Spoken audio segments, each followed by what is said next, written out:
कांग्रेस प्रदेश अध्यक्ष गोविंद सिंह डोटासरा का बड़ा बयान आया है। पूर्व गृह मंत्री वीरेंद्र बेनीवाल पर उन्होंने शिकंजा कसा है और यहां पर तंज कसते हुए नजर आए हैं। विधानसभा चुनाव में कांग्रेस की हार पर बोले हैं, कांग्रेस को अपनी मां कहने वालों ने की गद्दारी, नहीं तो जीत कांग्रेस की होती। रंधावा, जूली और मुझे हार का दुख, अब संगठन को करेंगे और मजबूत। कांग्रेस ने हमेशा आपकी मां कहता वे लोग कांग्रेस के साथ गद्दारी करेंगे और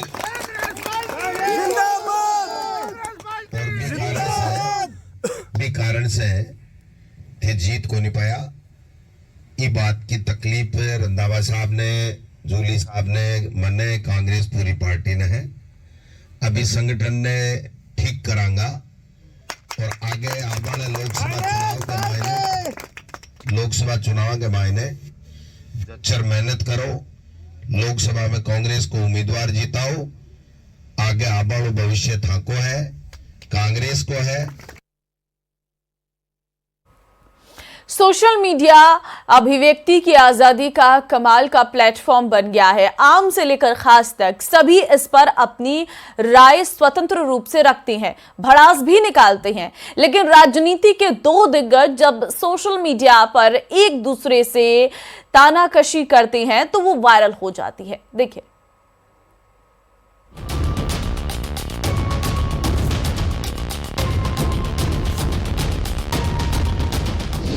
दो दिग्गजों में social media war. Social media पर एक दूसरे पर निकाली भड़ास, एक के वार पर दूसरे का पलटवार।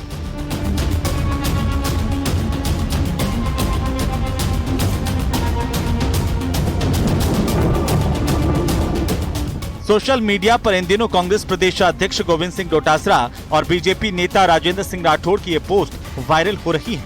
दोनों एक दूसरे को आईना दिखाने की कोशिश कर रहे हैं। सोशल वॉर की शुरुआत हुई राजेंद्र राठौड़ की गुरुवार सुबह की गई इस सोशल मीडिया पोस्ट से, जिसमें उन्होंने इशारों में ही सही गोविंद सिंह डोटासरा को उनकी जीत पर गुमान ना करने की सलाह दी।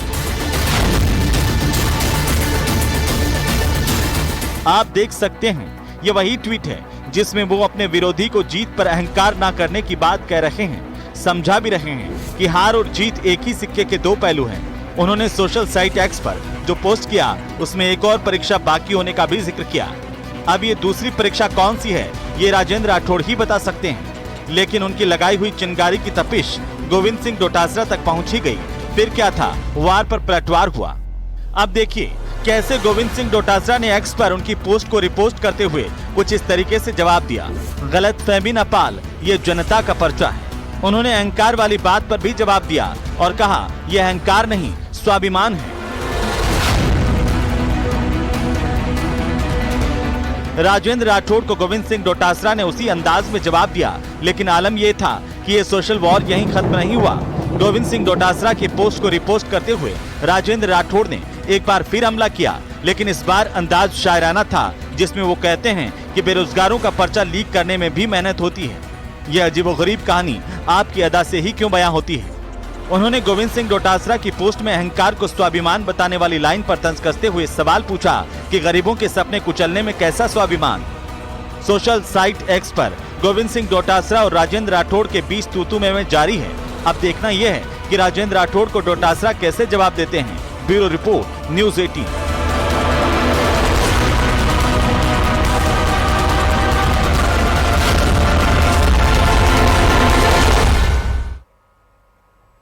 चलिए आगे बढ़ते। विधानसभा अध्यक्ष वासुदेव देवनानी अपने विधानसभा क्षेत्र की मूलभूत सुविधाओं के सुधार को लेकर एक्शन मोड में नजर आ रहे हैं। देवनानी ने स्मार्ट सिटी और आरएसआरडीसी के अधिकारियों को अल्टीमेटम दिया है। उन्होंने अधिकारियों को चेतावनी देते हुए कहा है कि 7 दिनों में एलिवेटेड रोड के नीचे सड़क सुधार और अन्य काम शुरू नहीं हुए तो कार्रवाई के लिए तैयार रही। उन्होंने कागजात की धीमी गति पर अफसरों की जमकर क्लास लगाई। देवनानी ने गुरुवार को सर्किट हाउस में स्मार्ट सिटी और आरएक्सआरडीसी के कामकाज की समीक्षा की। देवनानी शहर में विकास कार्यों में कोताही पर अफसरों पर जमकर बरसे। उन्होंने चेतावनी दी कि शहर की सुविधाओं में लापरवाही बर्दाश्त नहीं होगी। स्मार्ट सिटी और सीवरेज योजना में घटिया और नियम विरुद्ध कामों की जांच कराई जाएगी। उन्होंने अफसरों से कहा है कि जो भी विकास के कार्य कराए जाए उनमें गुणवत्ता का विशेष ध्यान रखा जाए।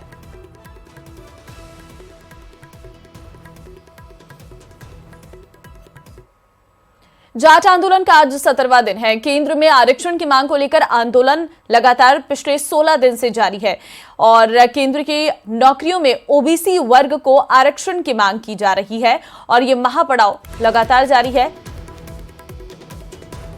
जाट समाज अब रोजाना एक नया पड़ाव डाल रहे हैं और मांगों पर जल्द विचार नहीं करने पर उग्र आंदोलन की चेतावनी भी दी जा रही है।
डहरा मोड़ पर बीलोट मार्ग पर और शुरू किया गया है।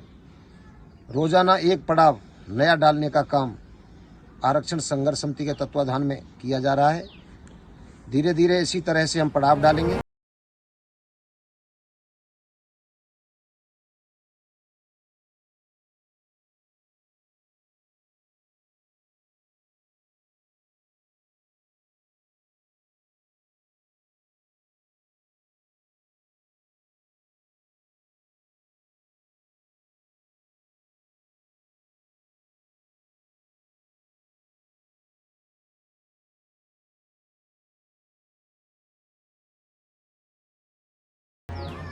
केंद्र में सरकार की वार्ता का इंतजार है। कमेटी के नाम दे दिए गए हैं। वार्ता सकारात्मक होती है, सरकार गंभीरता से समाज के युवाओं की मांग को रखती है तो सरकार का धन्यवाद करेंगे। अगर सरकार ने पक्ष नकारात्मक रखा तो निश्चित तौर पर ये पड़ाव दूसरे रूप में सड़क और पटरियों पर होंगे, जिसके लिए सीधे सीधे तौर पर सरकार जिम्मेदार होगी। जाट समाज अपने धैर्य का परिचय दे रहा है। समझदारी और सूझबूझ के साथ गांधीवादी रीति नीति से जाट समाज आंदोलनरत है। घर घर हस्ताक्षर अभियान भी चलाया जा रहा है। सरकार समय रहते चेते। अगर सरकार ने समय रहते चेत नहीं किया तो आंदोलन तो बड़ा होगा ही, इसके साथ साथ लोकसभा चुनाव में भी वोट की चोट भरतपुर का जाट समाज निश्चित तौर पर भारतीय जनता पार्टी